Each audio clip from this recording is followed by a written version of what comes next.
Аватар – произведение, на котором выросло целое поколение людей. Миллионы детей приходили со школы и с нетерпением ожидали очередную серию этого душевного мультсериала. Лично я пересмотрел Аватара больше сотни раз, и самое забавное, что мне все равно было интересно смотреть это. Каждый раз, смотря одну и ту же серию, я находил ее очень занимательной. Но мы, как дети, даже пересматривая один и тот же эпизод дюжины раз, едва ли могли понять смысл некоторых мудрых цитат, которые персонажи Аватара, и в частности дядя Айра, выдавали на протяжении всего сериала. В этом видео я собрал мудрейшие, по моему мнению, цитаты, смысл которых вы скорее всего не уловили при первом просмотре. Поехали!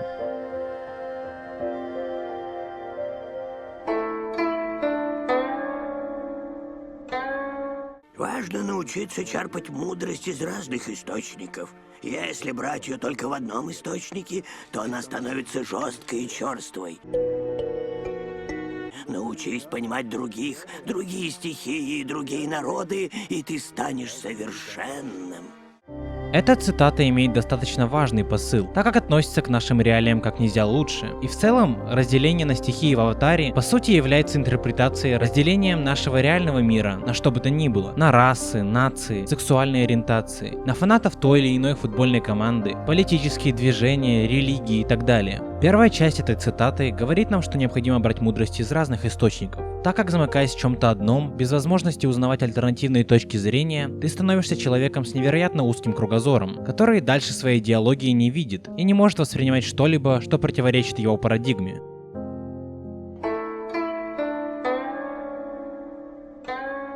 Величайшая иллюзия в этом мире – иллюзия разобщенности. Внешние различия, лишь видимость, суть вещей одна и та же. Как 4 нации. Мы все один народ, но мы живем так, как будто мы разные. Мы все связаны. Тут есть некоторые связи с предыдущей цитатой, но здесь больше упор идет на то, что мы все считаем, что есть мы, наши, а есть они, не наши. Это может относиться к чему угодно, будь то к нациям, русские, американцы, будь то к поклонникам одного политического движения и их оппозиции, будь то к любителям аниме и его противникам, будь то к любителям поговорить и молчунам. Внешние различия — лишь видимость. Суть вещей одна и та же. Мы все люди, мы ощущаем те же эмоции, мы все пытаемся облегчить страдания. Все пытаемся найти что-то, поэтому мы одинаковые, и нет смысла разделять нас на черных и белых.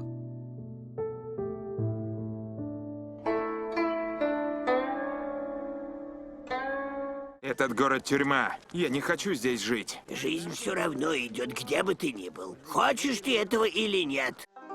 Иногда мы прячемся от жизни, находя какие-то места, где можно спрятаться от нее. У кого-то это алкоголь, у кого-то игры, у кого-то аниме, но суть в том, что жизнь все равно идет, где бы ты ни был, хочешь ты этого или нет.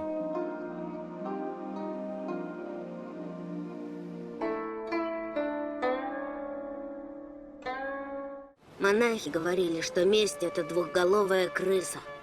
Когда ты убиваешь своего врага, ты сам себя убиваешь. Катара, у тебя есть выбор. Прощение. Это то же, что и бездействие. Нет, не то же. Бездействовать несложно, но сложно прощать. Смысл тут довольно ясен. Учись прощать своих обидчиков, даже несмотря ни на что. Вы можете сказать, что как можно простить человека, если он совершил ужасные вещи по отношению ко мне? Как-то я читал в одной книге, ссылку оставлю в описании, про одну женщину, которая провела всю Вторую мировую войну в концлагере в Германии. Ее избивали, кормили отходами или вовсе не кормили. Ее семью убивали и морили голодом. Когда война закончилась, она чудом осталась жива, но то, что Третий рейх сделал по отношению к ней, было невозможно простить. Тем не менее, через много лет на одной встрече эта женщина увиделась с сотнями тех бывших солдат, которые издевались над евреями в концлагерях. Эта женщина взяла микрофон в свои руки и простила их. Не знаю, было ли так на самом деле или нет, но существование таких историй уже дает нам надежду на то, что когда-то, возможно, мы сможем справиться с чувством мести раз и навсегда.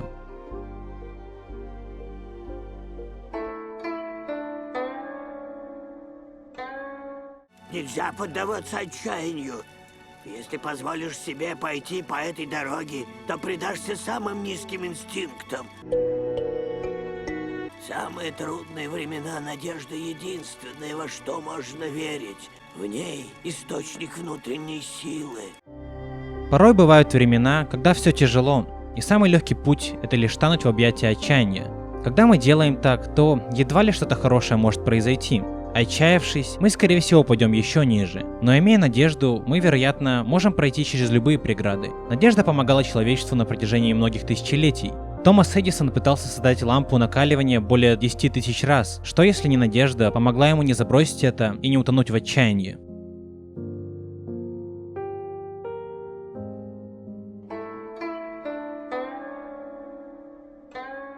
Нет ничего зазорного в мирной благополучной жизни. Думаю, тебе пора задуматься о том, что ты хочешь от этой жизни и почему. Я хочу следовать судьбе. Каждый творит ее сам.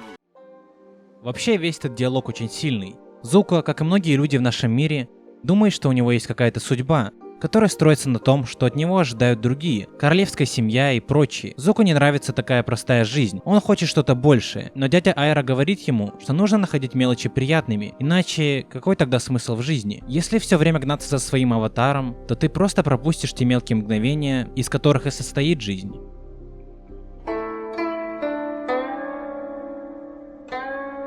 Принц Зуко, гордость не противоположность стыда, а его источник. Смирение – вот противоядие от стыда. Когда человек чересчур горд, то любое его неуклюжее действие вызывает у него невероятное чувство стыда. Быть гордым не значит быть уверенным. А впрочем, пишите в комментарии, что думаете насчет этой цитаты.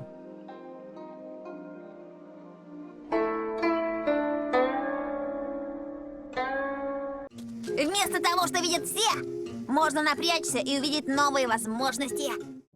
Буми, ты безумный гений.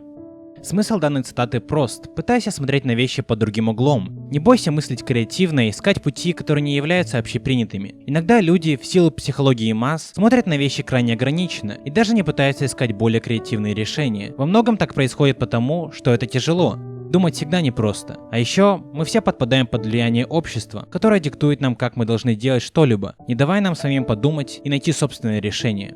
Поэтому Буми и говорит, можно напрячься и увидеть новые возможности.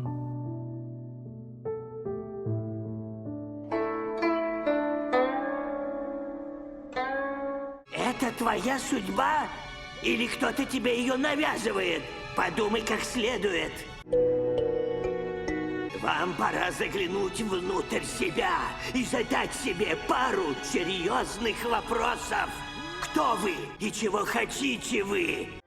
Эта цитата применима к каждому человеку, так как мы ищем свой собственный путь. Одной из самых больших проблем молодежи, и не только молодежи, на данный момент является поиск истинных желаний, поиск понимания, кто мы есть такие, поиск тех вещей, которые будут приносить нам радость. Позже, в 3-м сезоне, Зуко представляет, что бы сказал его дядя. Зуко, ты должен заглянуть себе в душу, чтобы спасти свою душу от твоей злой души.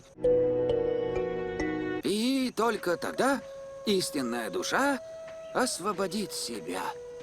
Многие люди привыкли думать, что они должны быть кем-то, кем они на самом деле не хотят являться. Возможно, их родители заставили их, или они всегда боялись, что общество скажет что-то о них, если они выберут другой путь, если они выберут путь, не свойственный их окружению. Но суть в том, что нужно понять, где наша истинная сущность, наши истинные стремления и желания, и те, которые, возможно, нам навязал кто-то извне.